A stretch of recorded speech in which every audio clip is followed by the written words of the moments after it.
সবার বাড়ি একজন করে এরকম মাছ পাগল মানুষ আছে, সেটা আমি জানি, কার কার বাড়ি আছে অবশ্যই জানিও। তো এখানে দেখতে পাচ্ছ এত রকমের মাছ, শুধু মাছ নয় আরও কিছু আছে দেখাচ্ছি। এই যে বাজারের থলেটা দেখতে পাচ্ছ, এটা নিয়ে সকালবেলা, সেদিন ছিল রবিবার, তো মাছ আনতে গেছে, দুজন মানুষ থাকি, কত রকমের বা মাছ আনবে, এই বলে ব্যাগটা ধরিয়ে দিল হাতে। সকাল সকাল মাছগুলো বের করতে যাচ্ছি, দেখছি একের পর এক এরকম প্লাস্টিক বেরোচ্ছে। তো এত রকমের মাছ কে আনে? দেখে মাথা তো এমনিই গরম হবে, আর যদি বলা হয় তাহলে বলবে বউরা চেঁচামেচি করে। তো সেটা তো বিষয় নয়, তোমরা দেখলেই বুঝতে পারবে। তো এখানে দেখো পরপর কতগুলো প্যাকেট আমি বের করলাম, শুধু এই নয়, আরেকটা প্যাকেট আছে অন্য ব্যাগে, সেটা তোমাদের পরে দেখাচ্ছি। তো চলো আগে দেখাই কি কি মাছ এখানে এনেছে, সেটা আগে দেখো তোমরা। এখানে প্রথম প্যাকেটটা খুলে দেখছি পার্শে মাছ রয়েছে, 8 থেকে 10 পিস মাছ এখানে আছে, পার্শে মাছ। তাহলে দুজন মানুষ থাকি, কতগুলো মাছ লাগবে? তো সেই হিসেবেই পার্শে মাছগুলো দেখলাম, ঠিক আছে। তারপরে দেখছি পরের প্যাকেটটা খুলে কি মাছ আছে। তো পার্শে মাছগুলো ভালোই ছিল, মাছ তো ভালোই লাগে, এটা ঠিক কথা, কিন্তু আমি বেশি মাছ খেতে পছন্দ করি না, 1 পিসের বেশি মাছ আমি খাই না, ও 2 পিস খাবে, আর এতগুলো মাছ দুজন মানুষের জন্য। এখানে প্যাকেট খুলে দেখছি এখানে রয়েছে 4 পিস, মানে দুটো মাছ নিয়েছে এখানে, সরপুঁটি মাছ যেটা বলে, তোমরা অনেকেই জানো। তো এই মাছটা ছিল 4 পিস। আর এখানে পরের প্যাকেটটা খুলছি, পরের প্যাকেটটা দেখেই বুঝতে পারছো এখানে রয়েছে চিংড়ি মাছ।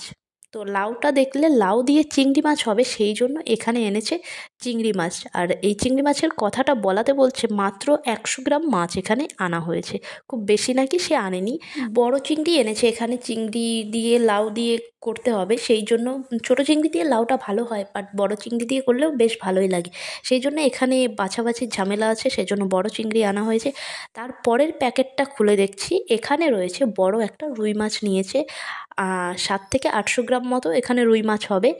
তো এই হলো রুই মাছ এই প্যাকেটটা। এর পরের প্যাকেটটা তোমাদের দেখাচ্ছি, পরের প্যাকেটে কি আছে দেখো। বেগুন আর ওদিকে ধনেপাতা দেখলাম, দেখেই বুঝেছি নিশ্চয়ই লোটে তো আসবেই। তো এখানে ছিল লোটে মাছ, এখানে প্রায় 1 কিলো না হলেও 800 মতো লোটে মাছ ছিল। তো এতগুলো মাছ নিয়ে এসছে, বেগুন ধনেপাতা এখানে আর টমেটো রয়েছে, এই দিয়ে হবে লোটে মাছ। আর চিংড়িটা বললাম, আর এদিকে রুই মাছটা রয়েছে, রুই মাছটা করতে বলেছে আলু দিয়ে, অথবা আলু ফুলকপি দিয়ে, অথবা এখানে বলেছে ওই পোস্ত দিয়ে করতে হবে। আর এখানে রয়েছে সরপুঁটি মাছটা, এটা ভাজা খাওয়া হবে, তার এরকম বক্তব্য ছিল। আর এদিকে পার্শে মাছটা ঝাল করা হবে। চলো তোমাদের মাছগুলো পরপর প্যাকেট থেকে নামিয়ে দেখাই কতটা কি পরিমাণ এনেছে।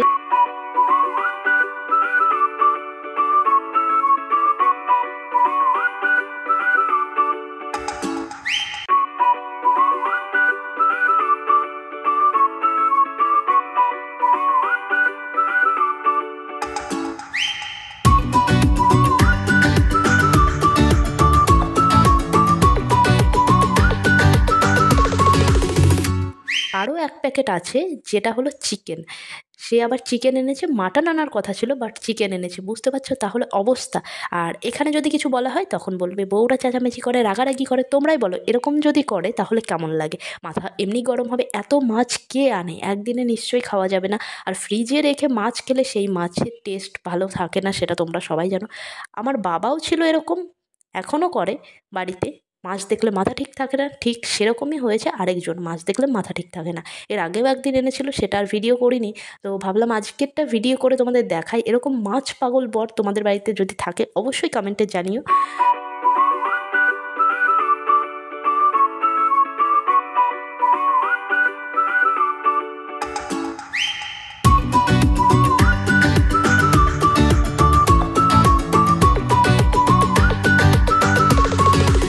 তো এবার চলো চিকেনটা দেখিয়ে দিই তোমাদের। এই হলো চিকেন, এখানে 500 চিকেন এনেছে, যদিও বেশি আনেনি, 500 গ্রাম চিকেন নিয়ে এসছে, চিকেন দিয়ে হবে চিকেন বিরিয়ানি। এই হলো মাছের আর চিকেনের কী কী আইটেম হবে তোমাদের বলে দিলাম। তো কে কে আছে মাছ পাগলু বর তোমরা অবশ্যই কমেন্টে জানিও। দেখা হচ্ছে নেক্সট ভিডিওতে, কেমন লাগলো জানাতে ভুলো না আমার এই মাছ পাগল বরের কাণ্ড কারখানা।